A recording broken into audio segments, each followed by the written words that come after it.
Hi there, John Michael Bliss again here for Grow, Love, and Expand. Today's topic is going to be about giving up your power. Don't give up your power and how not to give up your power. And what do I mean by that? Well, a lot of times, we're human beings and we're emotional beings, right? And sometimes we let our emotions get the best of us and allow us to get too emotionally involved in situations that might not really be the best and highest good for us to be involved in. Here's a good example. Driving a vehicle, driving a car on the road, right? How many people are totally not paying attention when they're driving on the road, right? And maybe you get upset with them. Maybe you're even in your car yelling at them like, hey, come on, get out of the way. Or maybe they just cut you off, right? All right, let's evaluate this for a second, right? Do they hear you in your car? No, maybe unless you're honking your horn, but probably not. Do they care that you're yelling at them? Probably not. Is it going to change their life because you're yelling at them? Probably not. Is it affecting you emotionally? Yes. Are you getting upset? Yes. Now, we're not saying don't get upset. We're human beings, okay? But the reality is this: we're getting emotionally involved in a situation or to an individual that has no clue you're even yelling at them. Not to mention, we don't know what's going on with them. Maybe they just got in an argument with their wife or their spouse. Maybe they, had some very bad news and they're just not emotionally thinking well. We don't know the situation, yet we're getting so emotionally involved that we're actually giving up our power. We're allowing that situation to affect our mood. One thing you might try next time is bless them for they know not what they do, right? And sending love instead of the anger may not only help you, but it might in turn help the universal flow of all things, because if we're all connected, we're sending love for that person, and maybe that energy of love will help transmute their behavior pattern, which we don't even know why they're doing it that they are doing. Now, let's take another look at work. How many times do you let work get in the way of your emotional well being? I'm guilty of this, right? I don't like something and I get emotionally involved. And really, what in turn is going to happen? Now, am I saying be a lamb? No, I'm not saying be a sheep and just take things. But you don't have to get emotionally involved and to change things. Now, I did a past interview, a past topic where anger is a great tool to move you forward. But there's a difference between getting angry and moving on and dwelling in it, right? Because by dwelling in it, we give up our power. We give up our ability to emotionally detach from it. And if we stay completely immersed in this, then we just keep reliving it over and over and over and over and over. And this becomes a pattern in our life. And the brain then has a difficult time removing itself from it because it's used to the pattern, okay, as opposed to forgive them for they know not what they do, and you're not so emotionally attached to it, involved, right, and that you can move yourself out of it. And the more you do that, then the brain starts to create that different habit, and we don't give up our power. We're not giving up ourselves. Oh my God, this person at work and what they've done, and oh my God, and you just dwell and dwell and dwell, when the reality is, inevitably, we all have jobs, right? Are we going to change much? I mean, we know the big cogs in the wheel, right? They're not listening, nor do they, most of them really even care, right? Even though you're maybe 100% right and your idea may be perfect, but the truth of the matter is, sometimes you just got to bless them for they know not what they do and move on, right? And it's okay to speak your truth. It's definitely okay to speak your truth, all right, in a calm manner and go, and even if you get a little bit upset, it's okay, but then let it go. Giving up your power is dwelling in it. Giving up your power is allowing it to absorb you and change who you are.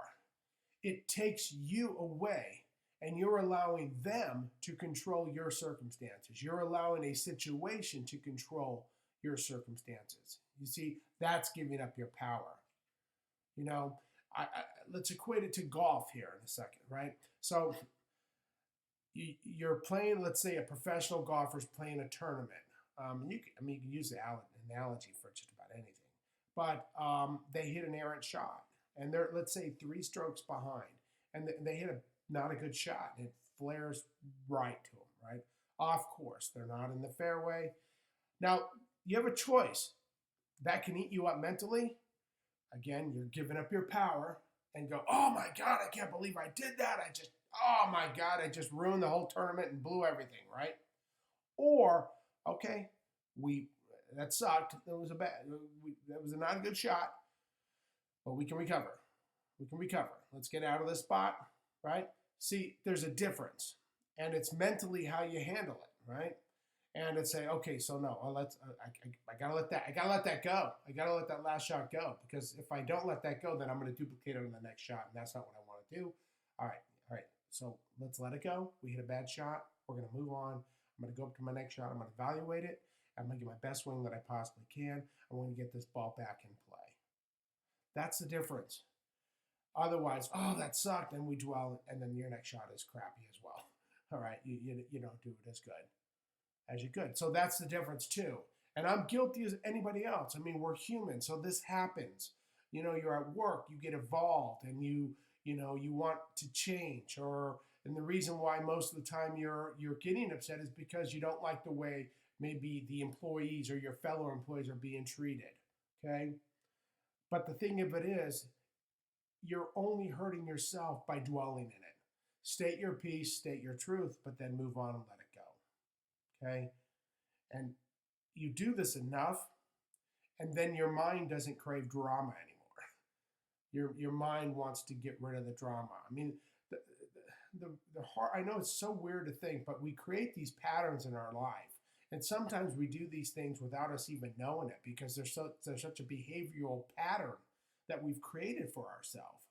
I love all these people that always say, oh, it's inherent, heredity. No. The only thing that's really hereditary is the habits that we were taught. And sometimes we have to retrain ourselves from these habits, okay? And, if you're born into, let's say, unpositive situations, it's very difficult, because a lot of times we don't recognize those formulation of habits, right? But we're a product of our environment to a certain degree, and sometimes in order for us to change that environment, we have to change the way we think, right? And by changing the way we think, we remove ourselves from the environment and the behavioral patterns. Thusly, we can change our experiences, right? We can change our lives.